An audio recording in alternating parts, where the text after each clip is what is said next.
بسم الله الرحمن الرحيم. الحمد لله رب العالمين، والصلاة والسلام على رسوله الكريم ومن تبعهم بإحسان إلى يوم الدين. أما بعد،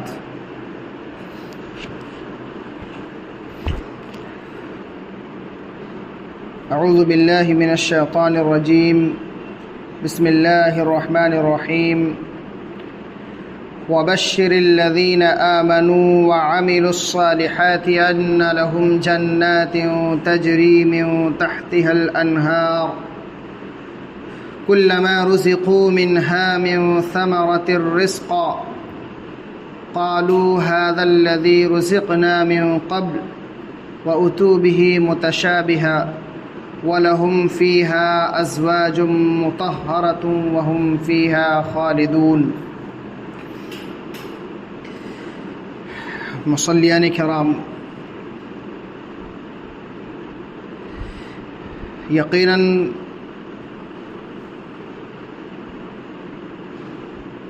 کفار و مشرکین کا تذکرہ ہو چکا ہے. ان کی سزا اور ان کے عذاب کے تعلق سے باتیں ہو چکی ہیں.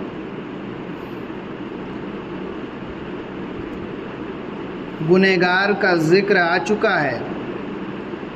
تو قرآن کا جو اسلوب ہے کہ اگر جہنم کا ذکر آئے تو اس کے بعد جنت کا ذکر ضرور اللہ رب العالمین لاتا ہے. اسی طرح اگر عذاب اور سزا کی بات کی گئی تو جنت اور جنت کی نعمتوں کے تعلق سے ضرور بات کی جائے گی. تو یہ جو آیت ہے، اس آیت کریمہ میں مومنین کے تعلق سے، نیک لوگوں کے تعلق سے اور مومنین کو جب جنت میں داخل کیا جائے گا تو جنت کی نعمتوں کے تعلق سے اس آیت کریمہ میں بتائی گئی ہے. تو اللہ رب العالمین فرماتا ہے وَبَشِّرِ الَّذِينَ آمَنُوا، اور خوشخبری سنا دیجئے ان لوگوں کو جن لوگوں نے ایمان لایا، وَعَمِلُوا الصَّالِحَاتِ، اور نیک عمل کیا، اَنَّ کہ لَهُمْ، ان کے لیے، جنات، ایسی جنت ہے، تجری من تحتها الانہار، جس کے نیچے نہریں جاری ہیں. یعنی کہ ان لوگوں کو جن لوگوں نے ایمان لایا، کہ ایمان والوں کو اور نیک عمل کرنے والوں کو ایسی جنت کی خوشخبری سنا دیجئے جس جنت کے نیچے نہریں جاری ہیں. تو یہاں ایمان اور نیک عمل کا ذکر ہے. یقیناً جنت پانے کے لیے ایمان لانا ضروری ہے، اور صرف ایمان لائیں گے، نیک عمل نہیں کریں گے تو پھر کوئی فائدہ نہیں. ایمان اور نیک عمل ایک ساتھ ہے. ہاں، یہ اور بات ہے کہ کسی کو موقع نہ ملے. غزوات کے تعلق سے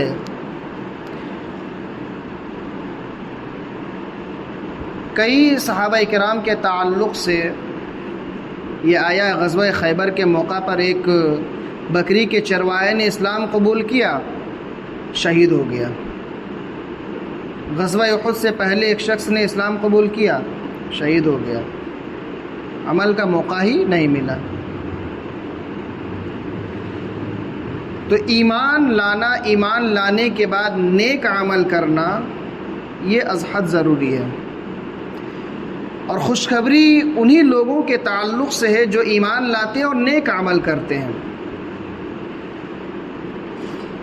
کیسی جنت کی؟ ایسی جنت کی جس جنت کے نیچے نہریں جاری ہیں۔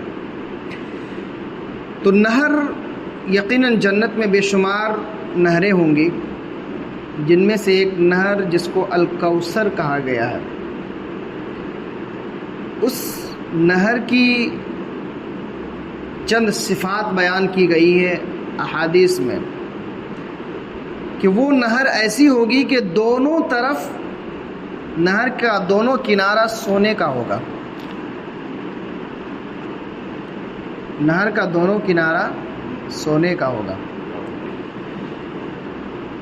اور جس کے اوپر پانی ہوگا، یعنی پانی کا جو نچلا حصہ ہوتا ہے وہ حصہ موتی کا ہوگا اور یاقوت، بہت قیمتی جوہر ہے، یاقوت اور موتی کا بنا ہوگا نچلا حصہ۔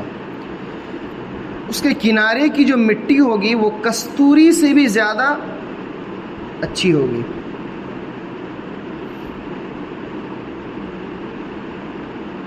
یہ اس کی چند صفات بیان کی گئی ہیں اس نہر کی۔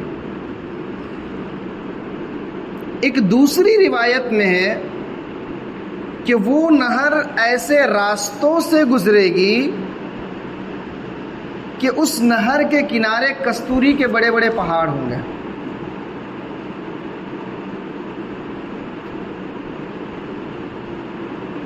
اور ٹیلوں سے ہوتے ہوئے گزرے گی، یعنی کہ چاروں طرف پہاڑ ہوگا، بیچ میں نہریں ہوں گی، خوشنما منظر۔ تو ذرا غور کیجئے، ایسی نہریں جس کے نیچے، ایسی جنت جس کے نیچے نہریں جاری ہوں گی، اور نہر کی صفات جو بیان کی گئی ہیں۔ حالانکہ جتنی بھی چیزیں بیان کی گئی ہیں، ان تمام چیزوں کو بیان کرنے کے بعد اللہ کے نبی صلی اللہ علیہ وسلم کی ایک حدیث ہے کہ آج تک ما لا عین رأت ولا اذن سمعت، نہ کسی آنکھ نے دیکھا ہے، نہ کسی کان نے سنا ہے، اور نہ ہی کسی کے دل میں یہ خیال پیدا ہوا ہے کہ وہاں کی نعمت کیسی ہو سکتی ہے۔ اللہ اکبر۔ تو یہ نہر کی چند صفات اور اس کی کیفیت جو احادیث رسول صلی اللہ علیہ وسلم میں بیان کی گئی ہے، یہ ابن حبان کی حدیث ہے، اور اس حدیث کو علامہ البانی رحمۃ اللہ علیہ نے حسن قرار دیا ہے۔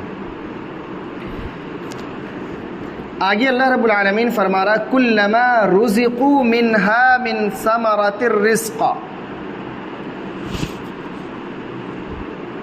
کہ جب کبھی انہیں پھلوں کا رزق دیا جائے گا، یعنی جنتیوں کو جب بھی پھلوں کا رزق دیا جائے گا،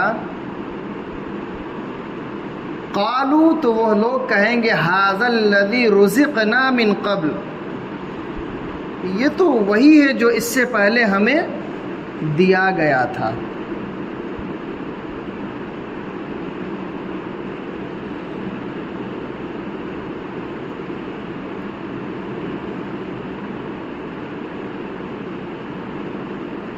یعنی کہ جنتیوں کو جب پھل دیا جائے گا تو انہیں ایسا لگے گا گویا کہ یہ پھل تو ہم اس سے پہلے کھا چکے ہیں، اس سے پہلے ہم کھا چکے ہیں۔ حضرت سلیم کہتے ہیں کہ اللہ کے نبی صلی اللہ علیہ وسلم کے صحابہ کرام یہ کہا کرتے تھے کہ دیہاتی لوگ جب اللہ کے نبی صلی اللہ علیہ وسلم کے پاس آتے تھے تو عجیب عجیب سوالات کرتے تھے، اور ہمیں ان کے سوالات سے معلومات بھی حاصل ہوتی تھی۔ ایک مرتبہ ایک دیہاتی شخص اللہ کے نبی صلی اللہ علیہ وسلم کے پاس آیا، اور آ کر آپ صلی اللہ علیہ وسلم سے اس نے کہا کہ اللہ کے رسول، اللہ رب العالمین نے بے شمار درختوں کا ذکر کیا ہے جو جنت میں ہوں گے. ان درختوں میں سے ایک درخت ایسا ہوگا جو لوگوں کو تکلیف پہنچائے گا. اللہ نے جنت میں ایک ایسا درخت بھی رکھا ہے جو جنتیوں کو وہ درخت تکلیف پہنچائے گا. اللہ کے نبی صلی اللہ علیہ وسلم نے کہا کون سا درخت ہے وہ؟ تو اس نے کہا کہ بیری کا درخت، کانٹے دار درخت ہے وہ. اور جنت میں اللہ رب العالمین بیری کا درخت بھی اگائے گا. اس درخت کا بھی ذکر آیا ہے قرآن میں. تو اللہ کے رسول وہ درخت تو کانٹے دار ہوگا تو جنتیوں کو تکلیف تو ضرور پہنچائے گا. اللہ کے نبی صلی اللہ علیہ وسلم نے اس سے کہا کیا اللہ رب العالمین نے یہ نہیں کہا ہے فی صدر مخضود کہ جنت میں جو بیری کا درخت ہوگا وہ ایسا درخت ہوگا جس میں کانٹے نہیں ہوں گے. یعنی جنتی ایسے بیری کے درخت میں ہوں گے جو بغیر کانٹے والا ہوگا. اللہ اکبر. جبکہ دنیا میں کوئی بھی ایسا بیری کا درخت نہیں ہے جو بغیر کانٹے والا ہو. اسی لیے انہوں نے اللہ کے نبی صلی اللہ علیہ وسلم سے کہا تھا اللہ کے رسول وہ تو کانٹے دار درخت ہے. جبکہ جنت میں کوئی ایسا درخت نہیں ہوگا جو جنتیوں کو تکلیف پہنچائے. اور وہ کہتے ہیں کہ میں تو سمجھ رہا تھا کہ جنت میں کوئی ایسا درخت نہیں ہوگا جو جنتیوں کو تکلیف پہنچائے گا، لیکن بیری کا درخت ہے. اور جب بیری کا درخت ہے تو وہ کانٹے دار درخت ہے. اور کانٹے دار درخت ہے تو جب جنتی پھل توڑنے کے لیے جائیں گے تو ضرور کانٹا چبھے گا. تو اللہ کے نبی صلی اللہ علیہ وسلم نے اس سے کہا کہ اللہ رب العالمین نے فرمایا فی صدر مخضود کہ وہ بیری کا درخت ایسا ہوگا جس میں کانٹے نہیں ہوں گے. اب کانٹے نہیں ہوں گے تو ابن ابی دنیا کی ایک روایت ہے جس روایت کو علامہ البانی رحمۃ اللہ علیہ نے صحیح قرار دیا ہے. اس میں ہے کہ بیری کے درخت کے جو کانٹے ہوتے ہیں اللہ رب العالمین ہر کانٹے کو پھل کی شکل میں تبدیل کر دے گا. یعنی اس میں جتنے بھی کانٹے ہوں گے تمام کانٹوں کو پھل بنا دے گا. اور ایک پھل سے 72 قسم کے کھانے تیار ہوں گے. ایک پھل سے 72 قسم کے کھانے تیار ہوں گے. اور ہر کھانے کا ذائقہ اور ٹیسٹ الگ الگ ہوگا.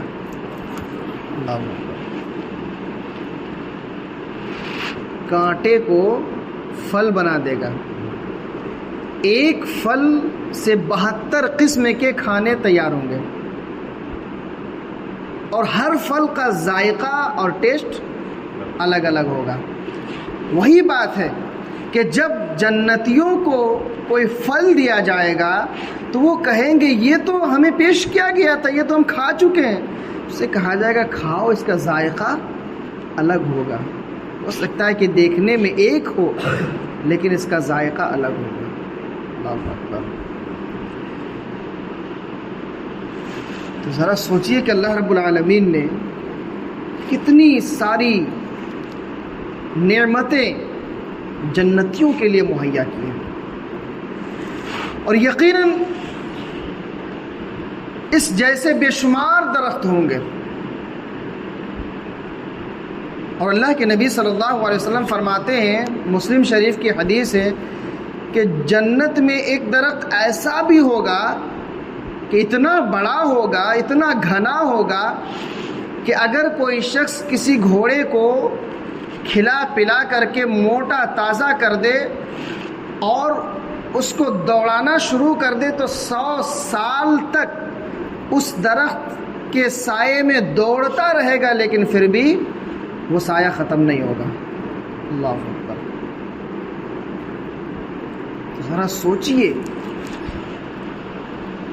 کہ اگر اتنے بڑے بڑے درخت ہوں گے، وہ بھی پھلدار درخت، ان میں سے جنتی کھائیں گے اور ایک بات، دنیا میں جب ہم کھاتے پیتے ہیں تو پھر ہمیں پیشاب اور پاخانے کی حاجت ہوتی ہے، جنت میں اس کی کوئی حاجت نہیں ہوگی، جنتی نہ پیشاب کریں گے اور نہ پخانے کریں گے۔ تو صحابہ کرام نے اللہ کے نبی صلی اللہ علیہ وسلم سے پوچھا، اللہ کے رسول تو پھر وہ سب کھانا جائے گا کہاں؟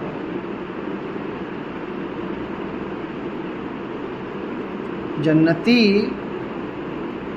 جب پیشاب اور پخانے نہیں کریں گے تو پھر ان کا ہوگا کیا؟ اللہ کے نبی صلی اللہ علیہ وسلم نے فرمایا کہ جنتی صرف ڈکار لیں گے، کھانا کھانے کے بعد جو ڈکار آتا ہے وہ لیں گے، وہی ہاضمہ کا کام کرے گا، اور یہ پسینہ، بدن سے پسینہ آئے گا لیکن بدبودار نہیں ہوگا، کستوری سے بھی زیادہ بہتر خوشبودار ہوگا۔ اور انہی چیزوں کی وجہ سے پیشاب اور پخانے کی نوبت نہیں آئے گی۔ نہ تو جنتی تھوکیں گے تک نہیں۔ اللہ اکبر، ذرا سوچئے کہ اللہ رب العالمین نے کن کن نعمتوں کا انتظام کیا جنت کے اندر۔ پھر اللہ کے نبی صلی اللہ علیہ وسلم فرماتے ہیں کہ جنتی تسبیح و تحمید کرتے رہیں گے، جس طرح دنیا میں ہم سانس لیتے ہیں اس طرح جنتی اللہ رب العالمین کی تعریف، اللہ رب العالمین کی تسبیح، اللہ کی کبریائی بڑائی بیان کرتے رہیں گے۔ اللہ اکبر، کس طرح کا ماحول ہوگا۔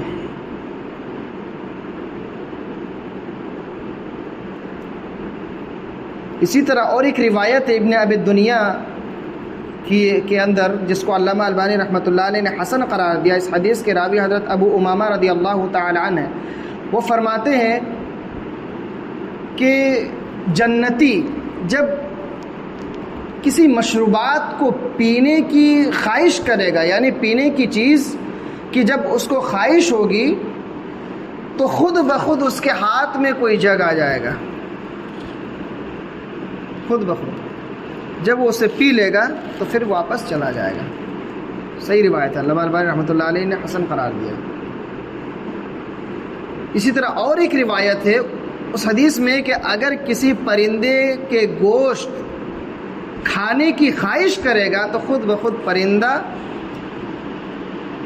ٹکڑا ہو جائے گا، بھون کر کے وہ تیار ہو کر کے اس کے سامنے حاضر ہو جائے گا، پھر وہ اسے کھائے گا۔ کن کن نعمتوں کا اللہ رب العالمین نے انتظام کیا۔ اللہ اکبر۔ آگے اللہ رب العالمین فرماتا ہے وَلَهُمْ فِيهَا أَزْوَاجٌ مُطَهَّرَةٌ، اور ان کے لیے اس میں یعنی جنت میں صاف ستھری بیویاں ہوں گی۔ ان کے لیے جنت میں صاف ستھری بیویاں ہوں گی، جنتیوں کے لیے، یعنی کہ حور عین جنہیں نہ حیض آئے گا اور نہ نفاس اور نہ کسی طرح کی کوئی پریشانیاں ہوں گی، ان تمام چیزوں سے پاک صاف ہوں گی، ان تمام چیزوں سے۔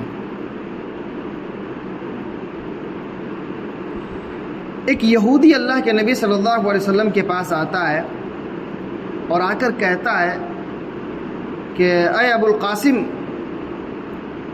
کیا تم گمان کرتے ہو کہ اللہ رب العالمین جب لوگوں کو جنت میں داخل کرے گا تو وہ جنتی کھائیں گے پیئیں گے؟ اللہ کے نبی صلی اللہ علیہ وسلم نے کہا اللہ کی قسم، اللہ کی قسم، جنتیوں کو یعنی مردوں کو، ایک مرد کو اللہ رب العالمین اتنی طاقت و قوت عطا کرے گا جتنی طاقت و قوت 100 مرد کی ہوتی ہے۔ وہ کھائیں گے بھی، پیئیں گے بھی، بیویوں سے جمع بھی کریں گے اور پورے جوش و خروش کے ساتھ کریں گے، اور جمع کرنے کے بعد، ہم بستری کرنے کے بعد جب وہ کھڑے ہوں گے تو ان کا کھڑا ہونا ہی انہیں پاک کر دے گا. اور جنت میں جو ان کی بیویاں ہوں گی، ان کی بیویاں جیسے ہی کھڑی ہو جائیں گی تو وہ پاک ہو جائیں گی اور پھر باقرہ ہو جائیں گی، یعنی کہ کنواری. اس کا مطلب یہ ہے کہ جنت میں ایک شخص ہم بستری کرے گا، ہم بستری کرنے کے بعد جب وہ کھڑا ہوگا تو وہ پاک ہو جائے گا.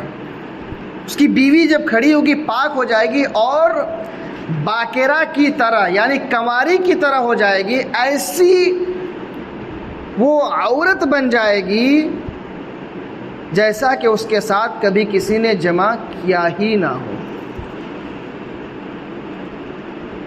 اللہ اکبر.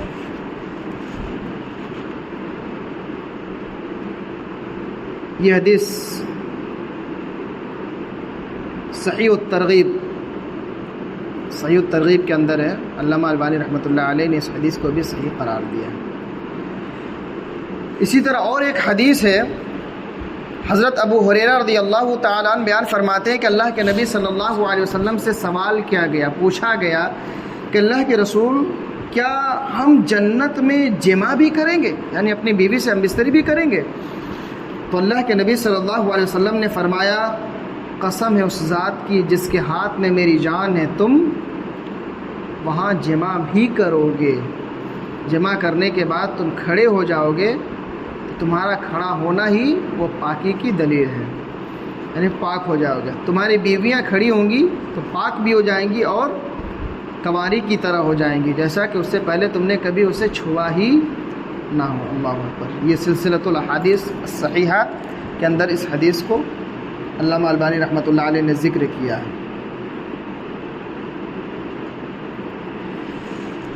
تو ذرا سوچئے کہ اللہ رب العالمین نے کس نظام کے ساتھ وہاں، یہ تو چند نعمتوں کا ذکر ہے.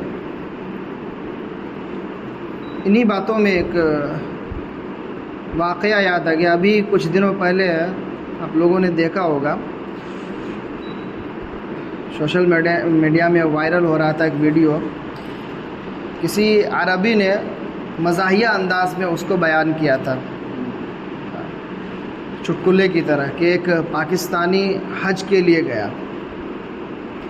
جب میدان عرفات میں وہ پہنچا تو گرمی اتنی شدت کی تھی کہ بے ہوش ہو گیا. جیسے بے ہوش ہو گیا فوراً اسے ہاسپٹل لے جایا گیا. ہاسپٹل میں اس کی آنکھ جب کھلتی ہے تو اپنے سامنے ایک نرس کو وہ پاتا ہے. اپنے سامنے ایک نرس کو پاتا ہے تو وہ کہتا ہے اللہ اکبر، میں تو جنت میں آ گیا ہوں. پھر اچانک 3-4 جب نرسیں آ جاتی ہیں وہ کہتا اللہ اکبر، یہ تو جنت نعیم ہے، نعمتوں والی جنت ہے، آؤ ایک ایک کر کے آؤ. تو یعنی کہ ایک مزاحیہ انداز میں اس واقعہ کو بیان کیا گیا. اس کی حقیقت کہاں تک ہے واللہ عالم بالصواب. لیکن جنت میں بیویاں ہوں گی، ان کے ساتھ ہم بستری بھی کریں گے، ان کے ساتھ جمع بھی کریں گے. جمع کرنے کے بعد کھڑا جب ہوں گے تو وہ پاک ہو جائیں گے، ان کی بیویاں کھڑی ہوں گی تو وہ بھی پاک ہو جائیں گی، اور جمع کرنے کے بعد پھر دوبارہ کنواری لڑکی کی طرح وہ ہو جائیں گی. وَهُمْ فِيهَا خَالِدُونَ، اور اس میں وہ ہمیشہ ہمیش رہیں گے. یعنی جو جنت میں چلے جائیں گے وہ ہمیشہ ہمیش رہیں گے، وہاں سے پھر دوبارہ کبھی انہیں نکالا نہیں جائے گا. تو یہ ایک آیت کریمہ ہے، اس کی اور بہت ساری تشریحات ہیں، میں نے مختصراً اس کو بیان کیا کیونکہ جنت کی نعمتوں کا جب ذکر آیا تو پھر اتنی ساری چیزوں کا بیان ہے کتاب و سنت میں، اور ایسی ایسی چیزوں کا بیان ہے کہ کیا کہا جائے. تو آج یہیں پر اکتفا کرتے ہیں. اللہ رب العالمین سے دعا ہے الہ العالمین تو ہمیں جنتوں میں لے جانے والا عمل کرنے کی توفیق عطا فرما، ہمارے اعمال کو قبول کر لینا. اے رب العالمین جنتوں کی نعمتیں ہمیں بھی عطا کرنا. اے اللہ ہمیں بھی نیک لوگوں میں شمار کر دینا. آمین. تقبل یا رب العالمین. سبحان سبحانک اللہم و بحمدک اشہد ان لا الہ الا انت استغفرک و اتوب الیک۔ السلام علیکم ورحمۃ اللہ وبرکاتہ۔